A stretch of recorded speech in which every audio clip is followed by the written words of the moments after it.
Hello and welcome, everyone, to another episode of A Friendly Film Take, the Film News Blitz podcast of friendly film chat and friendly film debate. With me, Dan Lawrence, and I'm joined by two people.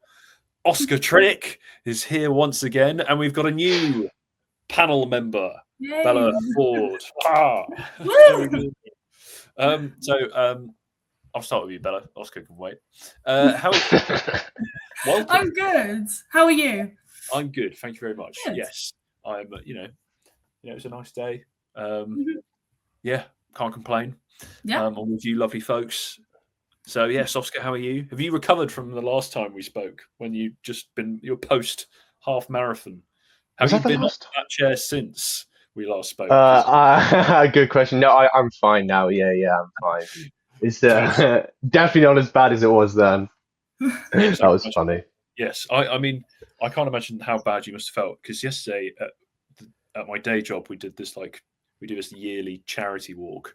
It was only 10 kilometers walking up to Richmond and around the river, and then in the evening I played basketball, and then I've woken up with some sort of like millennial undiagnosable leg injury. So I get that after hockey. I played hockey last night, and I my back. I was like, oh my god, I'm getting old. Come on. Yeah, I used to play field hockey when I was at secondary school and that, and it always did my back in. I think because I'm quite tall, so you spend the whole time bending down there. I'm the same. But this isn't a field hockey podcast. That's Sports News Blitz. What are we talking about? We're going to be talking about films, and the films we've watched recently, and our thoughts. So, Bella, we'll start with you because you're a newbie. So, what have you been watching recently, and what did you think of what you've been watching recently? Well, the last film I saw in the cinemas was The Sheep Detectives. It was like I wasn't expecting it to be really good, but it was. And like people are saying, kind of, it's not really like, it's supposed to be an adult. It's supposed to be a kid's film, but it's more like an adult film because it's quite emotional. Not to like give anything away, but like people will cry at it. People have been crying at it. So, but Did it was really. No, no. Are you crying? I teared up a little bit. Okay. I am kind like Dead Poet Society. That gets me going. Like stuff like that. Cool. But I feel like if things kind of get built up into like people are crying, I don't normally. So I get in my own head about it. It's like, oh, I should be crying, and then I just don't. You know what I mean? It's a bit weird. Yeah, I get what you mean. I'm a big crier. I don't think I used to. Something happened in the past few years where the floodgates, so I cry at quite a lot of films. You're pretty cry at that, though. Like silent tears. I've got a fun. I don't know if you guys know this, but what's quite crazy about Sheep Detectives is that it's written by the same person who wrote Chernobyl, the HBO miniseries. Talk about range. I always love those like really crazy crossovers between like not just writing, like technical categories as well. It's so funny. Like Emmanuel Lubetsky, who's like shot all of like Malik's films and Iñárritu's films, like The Revenant, also shot The Cat in the Hat with Mike Myers, which is wild. I guess a paycheck's a paycheck at the end of the day, and maybe I don't know. Maybe Chernobyl inspired, sort of like sheep that can talk. I guess there's a range. If sheep had been, if they hadn't have gone around killing all the sheep in Chernobyl, then maybe they would have ended up talking. I don't know. That's a slightly morbid take. Have you guys watched Chernobyl out of it? Like I don't know. Yeah, it's been a few years. I don't know. I've watched so many films. I kind of like keep like. It's an HBO, so it's a show. It's a limited 4 episodes, isn't it? Like mini series, yeah. And when did it come out? It was like 2019, wasn't it? It's around about then. I think I watched it on release. Nice. I got to it late. I kept seeing clips of it on Instagram or something like that. Like Jared Harris and Stellan Skarsgård. Oh, Stellan Skarsgård, yeah. It's the chieftain of the Skarsgård clan. And I just went, well, I need to watch this because it looks very compelling. It's bleak. I mean, obviously. Like duh. it's not. It doesn't give the same vibes as the Sheep Detectives, but it is very good. I thought, it's quite. It's kind of like harrowing, but you can't not watch it. And yeah, good performances. Yeah, good to have a bit of variety anyway. Yeah, but yeah, I mean, it's one hell of a juncture to go from that to Sheep Detectives. I think there's something else in this guy's canon which is quite pretty good as well, but I don't know what it is. But impressive. So Sheep Detectives is a plus. Yeah, I enjoyed it. It's a really enjoyable film, and it's like murder mystery, and it's got the most satisfying ending. I was there, I was like, yes. Like, one it's hell of a really, cast as well for the Sheep. I know. It hasn't popping up. Yeah. Was it Bella Ramsey, Brett Goldstein? Bryan Cranston's one of the Sheep. Yeah. Maybe it came across their desks and their agents like, oh, the writer of Chernobyl's got this new film out. And they're like, I don't need to read it. I'm signing up. And then they arrive on set and they're like, oh yeah, by the way, you're voicing a sheep. I saw the trailer months ago. I kind of didn't really think anything of it, and then everyone was like, it's really good, go see it. And I was like, yeah, okay, I'll go see it. I'm still waiting to see Devil Wears Prada 2 as well. Same. Oh my god, I'm dying to see it. I'm like, please. I want to go with friends as well. I only just recently watched the original only a couple of weeks ago. Really? Oh my god, it's a classic. It is good. So I'm looking forward to seeing that. Oscar, you've seen a few films in the cinema recently. I've seen a couple, yeah. Hokum, which it was good. I know Dan's not big on horror at all, which is quite funny. Are you, Bella, at all or not? Yeah, some horrors like Get Out. It's kind of like a psychological horror. I love that. But I don't know. It depends how many jump scares there are. I'm a bit. Yeah, I guess this is more so, but no, it's really good. Damian McCarthy, Irish filmmaker, made two of the films, Caveat and Oddity. He's a really interesting filmmaker. I think he's a really terrible writer, unfortunately, because he writes all of his own stuff, and I think the scripts are the parts of his films that I get kind of bored and eye rolling about. It's kind of this film specifically, you got the usual kind of cliche trauma horror stuff. But behind the camera, he's quite patient. There's a lot of great use of negative space and environment in this film. Some great set pieces, especially in the back half. Starring Adam Scott, who's in Severance. Which I have not seen. Some great scares in here. And yeah, I had a great time with it for the most part. But yeah, it is definitely, I think it's worthwhile. Maybe not for Dan, and maybe if you don't like jump scares. I don't do jump scares. I have watched Get Out, and that is incredible. Yeah. It's psychological. And but I can't do I can't. Well, I say I can't. I think I've gotten in my head too much about it. Well, were you watching with friends, with a group of people, or what? Get Out? Well, no, just any horror. No. I'm. Might make you feel better. True. I know. I feel like I watch most of the stuff by myself, but if there's maybe some bigger horror films, I might get a group of friends to go. I think for Backrooms at the end of the month, I'm going to drag a few friends along. And sometimes we'll drag the friends who just aren't big on horror, because I think it's always funnier. I'm going to have to start subjecting myself to it, really. I can't really best to have a film website and just completely cancel out a genre. My friend Reese, who's sometimes on episodes with me, he's big into his horror as well, and I'm trying to get him to coach me into the genre and bit by bit build myself up, because I want to be able to, especially since it's a genre where there seems to be some really creative stuff going on. Oh yeah, doing some interesting things. There's a new film that loads of people are raving about coming out soon called Obsession. Yeah, I was just about to say that. Yeah, I was going to mention really that. I think I might go and see that. So I think I might go and see that tomorrow or this weekend. You can report back for us. I will. I'm not ready. I think that film from the trailers, it looks gorier and nastier than it does like jump scary. But I will. I'll confirm that for you. Cool. Thank you. I appreciate it. No, I mean the thing. I haven't been to cinema in a while actually, which is a shame. I probably will next go for Devil Wears Prada 2. I think I am inevitably going to go see Mandalorian and Grogu. Yeah. Oh dear. my expectations are pretty low for it, because I just don't.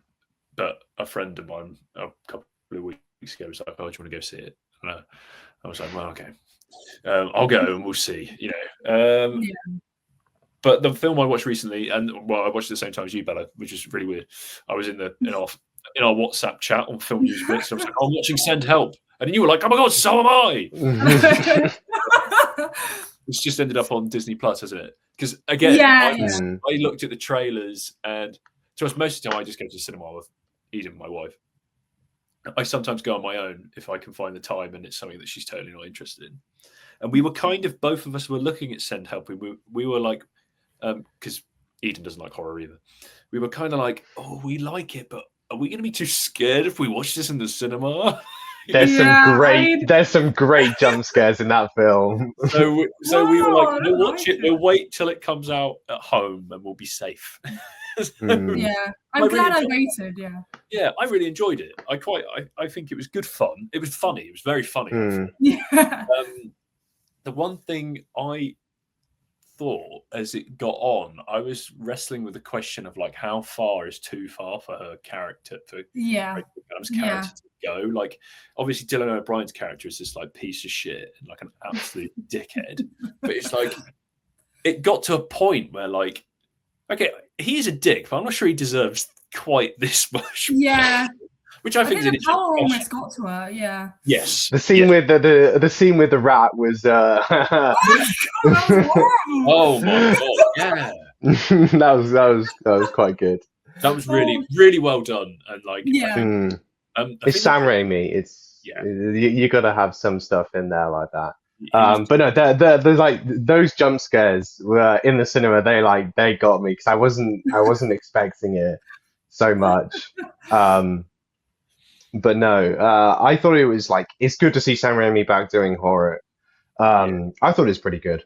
I just saw time with it. It's a nice original film in the cinema.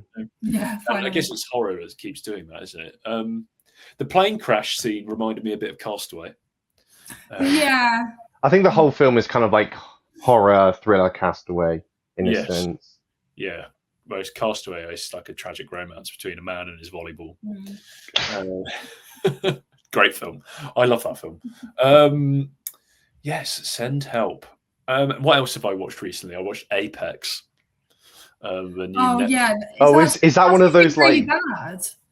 Yeah. Like, I swear I see like variations of those kind of films that Netflix produced. Like we got some red text on a poster. There's like a creature in a flood and is coming to kill people. I swear that we get like 2 a year. Yeah, that just seems like another one of those films. It was fully Netflix coded. You know, you just sort of put it on and you're like, okay. We just sort of put it on in bed, and I watched it to its conclusion. You got Taron Egerton being sort of weird man. Yeah. I think everybody keeps seeing the clip. It's been clipped up a lot on socials of him doing his fun little dance to the music, and but it wasn't great. It'll be a plane movie. People will watch that on a plane, I think. Yeah. I'll be like, it's pure plane movie territory. Yeah. No. I haven't really heard much good things about that film, but it passed the time. Yeah. Wait, was that the one? What was it? Was it a crocodile or something, or a shark? Am I thinking something else? No. So Charlize Theron is like, she's in I'm the. I'm thinking of another film. You're thinking of it's probably similar vibes, but there was something else. Taron Egerton is like there. Australian, doing an Australian accent. Wow. And then he basically sets this sort of chicken and I was going to say chicken and mouse, cat and mouse chase. So where he starts hunting Charlize Theron through the outback. It turns out he's like a cannibal. Oh. Bit of a nutter. And it kind of gets dragged. It has that idea, and then it kind of drags out, even though it's only an hour and a half, hour and 45 minutes. It really runs out of things to do, so it just creates crazy plot armor to keep going and strange character decisions to keep going, and it's fine. Yeah, I mean it's two big stars in a film, so it will get people to watch it on Netflix. That's the film I'm thinking of is Thrash. Whoa. With Phoebe Dynevor and Whitney Peake. That was the one I'm thinking of. It's got the red text. It's on Netflix. It's about a shark, and I swear we get like 2 of them a year. Apex. I think I have heard of that. The shark movie. Yeah, it's got the red text as well. They're very similar. Okay, yeah, probably maybe they just have the same graphic designer, but it's probably AI, isn't it? It wouldn't surprise me using AI. That is also Netflix. Bella, you mentioned before we were recording your previous cinema trip before Sheep Detectives was the drama. Yeah. A film that a lot of people have spoken about, and myself and Oscar spoke about a few weeks ago, or we'll say a few weeks ago, many weeks ago. And I think we found talking about it was almost as enjoyable as watching it. In terms it is. Yeah, there's so a lot great. to unpack. Yeah. What was your thoughts? Did you enjoy it? Overall, I thought it was brilliant. I thought it was so good. Like, kind of watching something like that in the cinema is so cool. I was watching it kind of like in awe, even like the camera angles and stuff like that.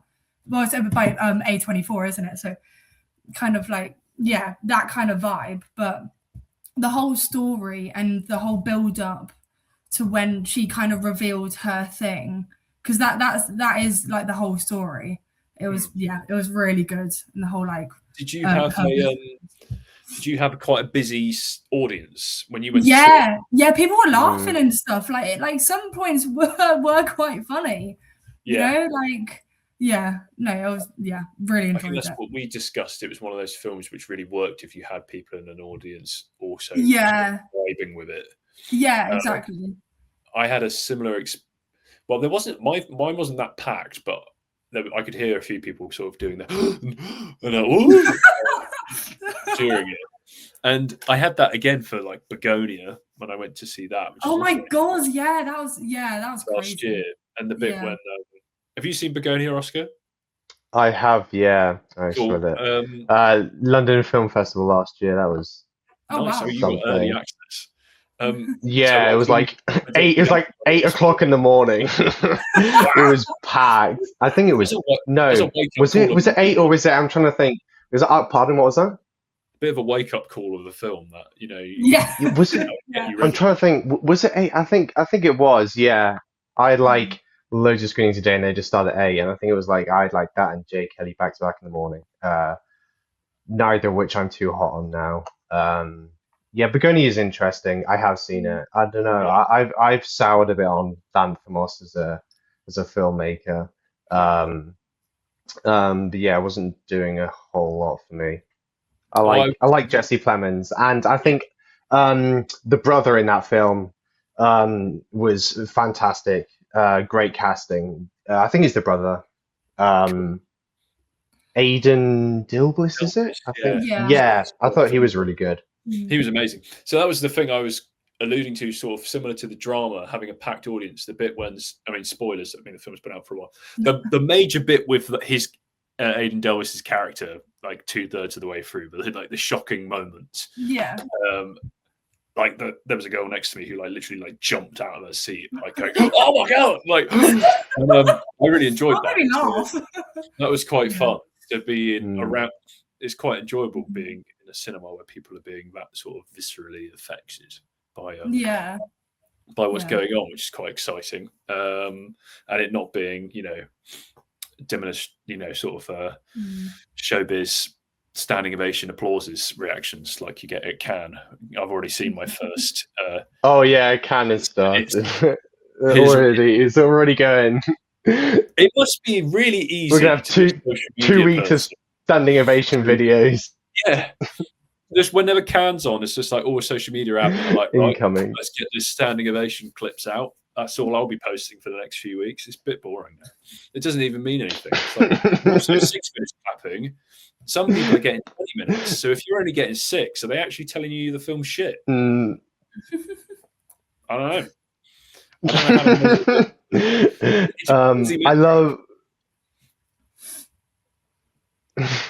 I love the idea that like all those big trade outlets just have like a dedicated person that goes in and just films the standing ovation videos, and that's it.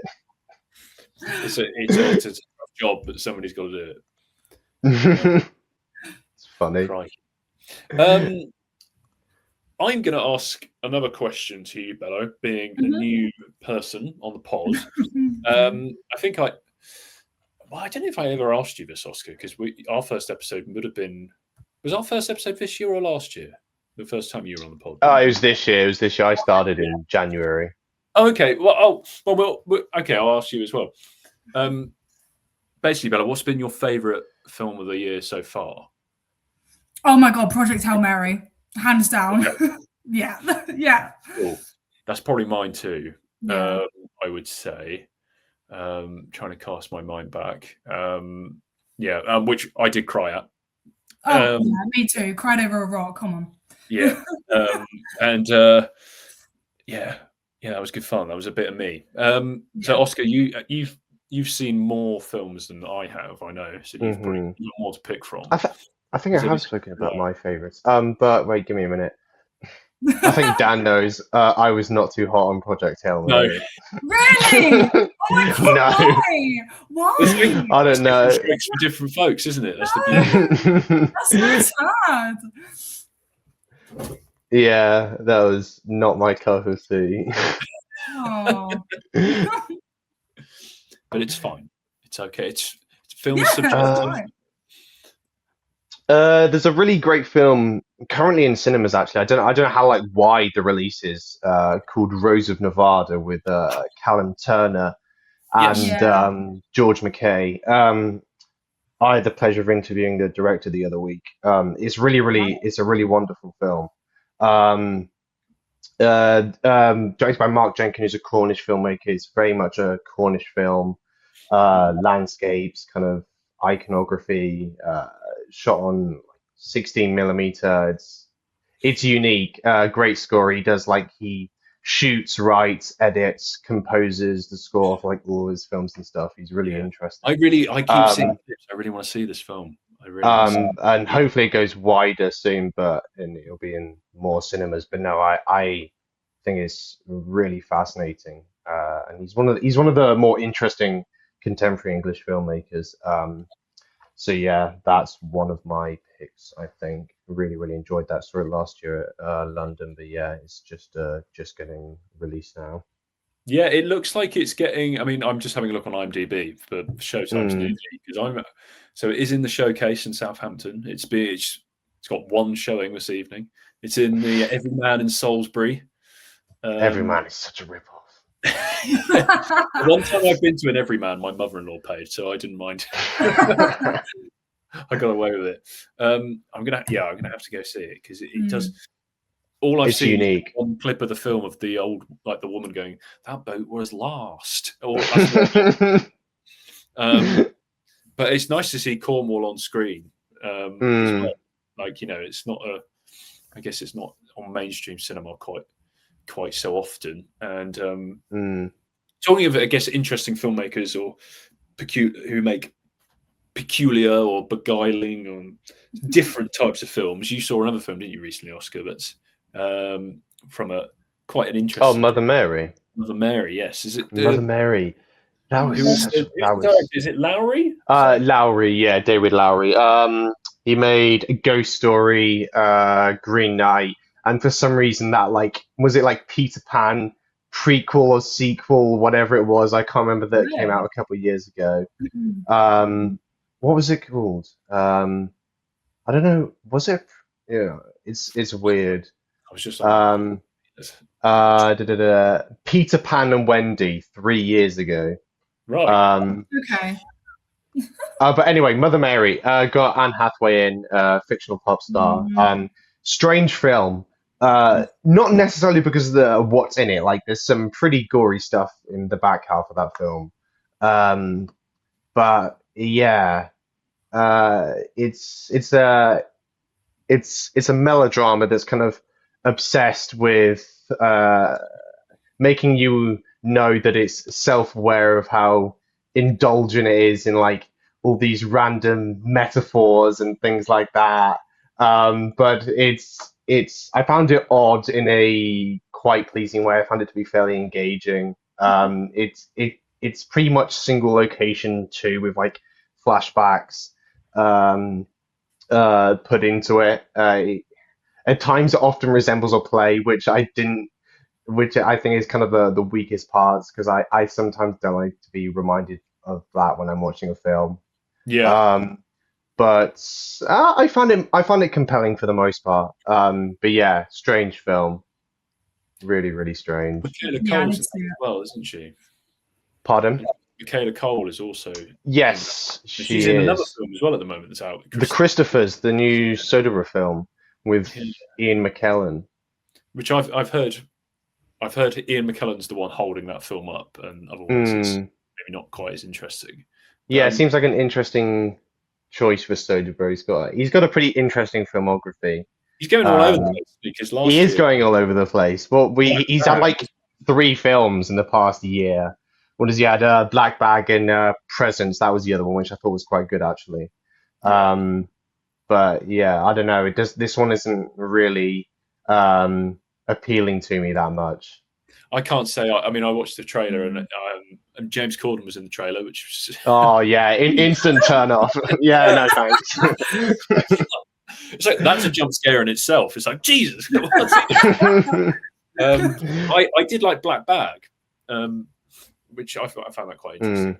And he's doing his thing where he's shooting on iPhones and stuff, isn't he? And he's quite kooky with that. And it's weird for Michaela Cole because Michaela Cole's Chewing Gum, right? That's her show that she broke out with. If I'm I can't remember. Yeah, I think it feels so. like her film career, or like she hasn't jumped off into the stratospheric heights where you think she could.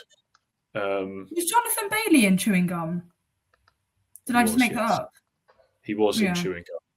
Yes, he's playing not the greatest guy in that. No. Unlike most of his other roles, where he plays a sort of, I guess, golden retriever sort of energy character. But yeah. There was another thing I was going to point out and it tweaked in my mind when you mentioned Rosa Nevada being shot on 16mm film, and I've whinged about this a lot, but it's like how it's the color washout on all the modern films. Yeah. I noticed it in particular watching Devil Wears Prada. Yeah, me too. Nice color, and then seeing the trailer for the new one, and it's just grey. It's just monotone, and it's just like, why is this happening? It's really annoying. And I hope it's something that isn't. Why is it? Why? Yeah, it's a trend that needs to be stopped. But on the flip side, I caught the end of Man on Fire, the Netflix series, or is it Netflix? Or the new series adaptation. You piqued my interest then until you said the Netflix series. I know. Don't worry. I was like, love the film. So we ended that. We put the film on. I was really tired. I fell asleep. But there was a point because it's Tony Scott, isn't it? And Tony Scott. It is. Speaking about him the other day, weren't we? Because he's Deja Vu. Deja Vu, which is our favorite film from 2006 or whenever it came in. But that's like our joint favorite film between you and I think. That's so funny. I need to put it back on. To reminisce. So good. I started watching Man on Fire, the film, and before I fell asleep, I got to the point where Dakota Fanning's kidnapped, and the editing for that sequence was wild. Yeah, that film is crazy. The amount of cuts, and they were like and the severity of the cuts. They were like someone was like, you know, taking pictures with a disposable camera, and they were switching shots, switching angles. There was like 20 shots compressed into like a half a minute of film. And I was like, oh my God, I had no idea where I was, where the characters were, what was happening. And I was like, wow. And I'm guessing it was the director's very literal thing of going, you know, this is a scene where the characters themselves are into their heads in, and I'm going to give you the exact same experience by literally editing you into a headache. I thought it was such of its time sort of editing style. I think if I go back and watch Deja Vu, there'll be some similar edits. I think it may be a Tony Scott trope, perhaps. It is very, very 2000s. It was very funny. I'm like, and I think when we were watching it, Eden said it was like, you know, on DVDs when you used to get the piracy advert. Oh yeah, yeah. He was like, it's like that. It's like, yeah, steal a child. Yeah, I need to probably watch it all in one go, and maybe I'll double bill it with Deja Vu. That'd be quite good. Yeah. I think his presence in his films are sorely missed. I don't know. It was sad to see him pass away so early. And yeah, it would have been. Also, it was poorly timed because his brother Ridley, the film that he then made shortly after his death and had the credit sort of nod, like, you know, in dedication to his brother. It wasn't one of Ridley's best. It was. What was it? It was it's Christian Bale. Was it Moses or? Oh, Exodus, Gods and Kings. So yeah, is that what it's called? I think it is. Yeah, it was. That's Ridley Scott. Yeah. Yes, it was that. Yeah, that was the tribute. Yeah, that's the one he got. It's like, come on, Ridley. That's one of your good ones. Your poor brother's died. Don't do a tribute with a shit one. Yeah, but, no. I saw that in the again, but yeah, not one of Ridley's best. Bless him. Not that Ridley Scott would give a flying hoot what anyone says of his films. He doesn't give a shit, does he? Which I kind of love. No. Yeah. If Blade Runner is one of his favorite films. I bring that up for him, which I think is the best thing ever. What's that? His Blade Runner is one of his favorite films. Okay. And it's his. Have you not seen that video of like him giving his top 4 films and Blade Runner's in it? And most of them are his. Yeah. Yeah. Yes. And yeah, it's so funny. But worthwhile in a sense that I think when you've made a movie like that, you can start thinking of your own films. Yeah, 100%. He's allowed to say that. I think there's a very good. Well, this is a recommendation. It's not the recommendation we'll do at the end. But if you go watch his director's roundtable, I think it's from around when he did The Martian. And he's on a roundtable with like Quentin Tarantino and other people like that.